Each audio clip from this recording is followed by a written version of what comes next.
Sometimes healing breaks your heart first before your life starts getting better. Sometimes healing is first breaking your own heart so that it does not affect you in the long run. Sometimes it's better to waste 2 years, 3 years than to waste your whole life on a relationship or on a place where you're not welcomed, you're not valued, you're not appreciated. You might think you have spent so much of your time, so much of your effort in one particular place or towards somebody. But spending 5 years, 6 years, or rather even 10 years is better than giving 60 years of your life and then regretting while you are on your deathbed. I wish I could sound more polite, but that is what it is. Healing demands. It does not ask you, rather it demands you to outgrow people, places, and feelings, even if those feelings, places, and those incidents, moments, memories once made you feel good. You know deep down you felt lonely. You know deep down you felt hurt. You know you sugarcoated their words. You know you sugarcoated their behaviors. The painful truth is not everybody will be welcomed in the journey of your healing. Not everybody can grow with you, and not everybody has to grow with you. That's what life is, you know.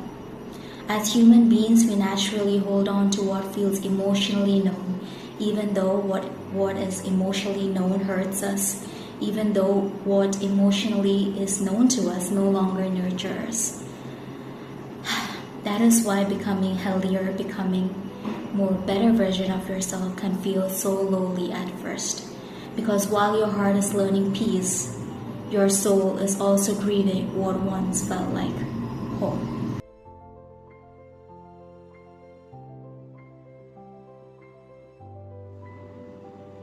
So the first point is why healing can feel lonely at first. Why do you think that healing feels lonely? Nobody talks enough about how lonely healing actually is. One day you wake up and you realize that you no longer want to live the way you're living. You know, deep inside you, you knew that you're not reaching your potential. Deep inside you, you know that you're made for more. And that feeling starts to creep in, it starts to build in more and more. And then one day you wake up and you realize the conversation you're having with somebody no longer fits your ideology of what you want your life to be. Things that once felt normal to you no longer feels right anymore. The conversation feels emptier, the people feel further, and even your own thoughts begin to change. You no longer are the same person, but you're not fully your new self as well. And somewhere between those versions of you, loneliness quietly begins to grow.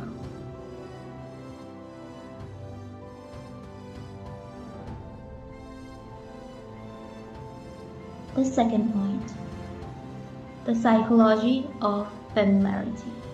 I have talked about the psychology of familiarity before also in my video of the psychology of why we hold on to people or those who hurt us.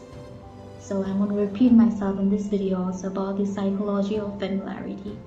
We are drawn to familiar things than what is unfamiliar. This is true even if not in the concept of psychology, but also in the concept of sociology. We hang out with people who are of the same race or of the same ethnicity more than what we hang out with people who are of different race or different background or different religion. This is how we are.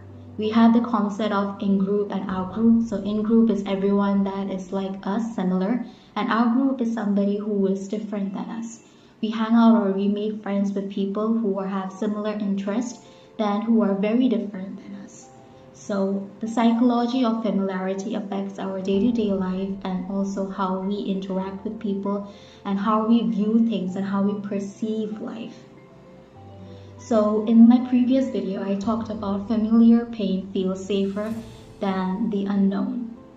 And in this video, I'm also going to talk about how the mind is strangely attached to familiarity. Even pain can start feeling like home when we have lived inside it for too long. I'm going to read that line to you again. Even pain can start feeling like home when we have lived inside it for too long. That is why sometimes we miss people we should not be missing. We go back to relationship that has broke us. We return to relationships that drained us or stayed in places where we were constantly feeling overwhelmed or unloved, not because they or we enjoyed the suffering, but because familiarity feels safer than the unknown. Sometimes we choose what hurts us simply because it feels emotionally familiar to us.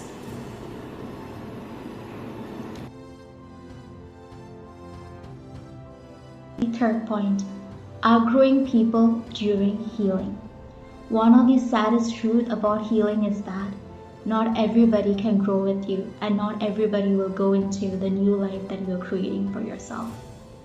The moment you begin to respect yourself, the moment you set more boundaries, the moment you start speaking differently, the moment you start protecting your peace, the moment you start giving importance to your feelings, the moment you start protecting yourself, boom, people are gone. Certain relationship begins changing automatically. That's how it is. So some people only knew the version of you that overgave, over-explained, and abandoned yourself to keep them comfortable. And when that version of you disappears, the relationship often changes too, or the relationship disappears too.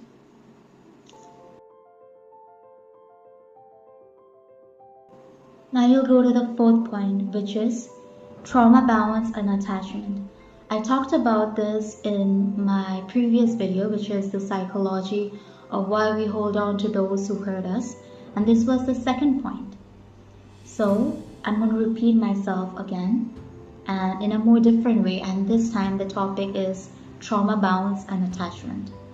Some connection feels impossible to leave, not because they were built on stability, but because they were built on emotional highs and emotional lows. When someone hurts you, but that someone is the only person who can comfort you as well. Your nervous system becomes attached to this cycle itself.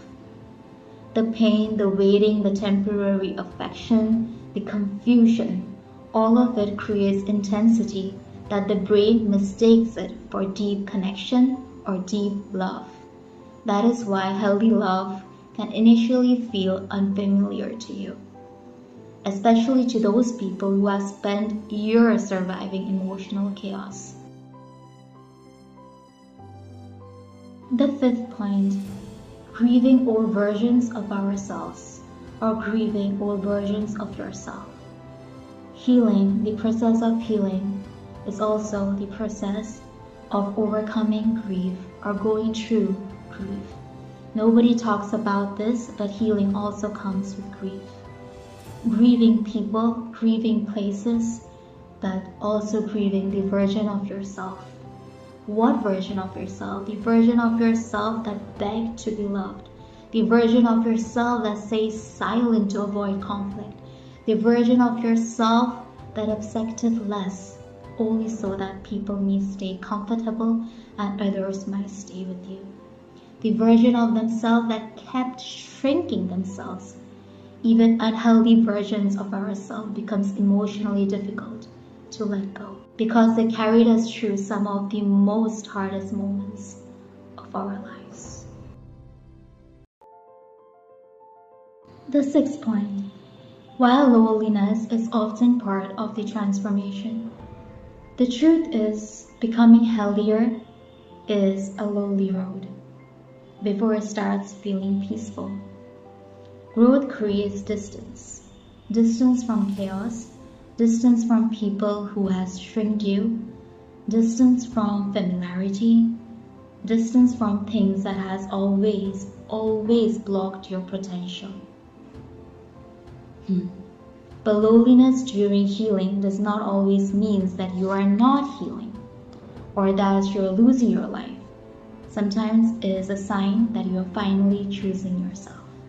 Sometimes it's a sign that you are finally finding your spark back. And though it might seem lonely in the beginning, and though it might seem very, very slow in the beginning, the is always, always worth it. So be consistent in whatever you're doing. Love yourself for who you are and for who you are becoming. Forgive your past, forgive yourself, and also always love yourself for everything that you have gone through and everything you will go through, but everything that you are becoming through it. And when you are in pain, when you are suffering, when you are having a heartache, go right through it. Go right through it and face it. And there is no other way. You have to go straight to it. You cannot avoid things forever. You cannot always be the way you are forever.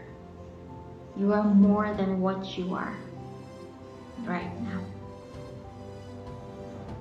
Yeah. So now let's go to the conclusion. The hardest part about becoming healthier is that for a while it feels like you are losing everything that once made you feel emotionally safe. You begin to lose old patterns, old versions of yourself, old attachments, and sometimes even people you genuinely loved. And in that loneliness, many people start believing that they are not healing or that they have gone back to square one, and that life will never get better, and that healing is breaking them apart instead of giving them peace. But perhaps healing was never meant to keep your life the same. Isn't that beautiful? Perhaps healing was never meant to keep your life the same. Perhaps it was meant to return yourself to yourself. Perhaps it was realizing to find that the home is not a person, it's not a place, but it's your heart. Home within yourself. You are home within yourself. Yes, my love. Because growth is not only about learning how to love yourself better, it's also about learning that peace may feel unfamiliar at first, when your heart has spent years surviving chaos. When you realize that peace is not found in people, but peace is found within yourself, in your spiritual growth, in your healing. Yeah?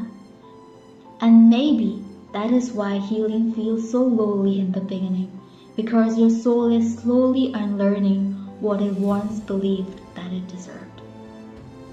Not everyone will understand your transformation, and not everyone will even be part of your healing journey.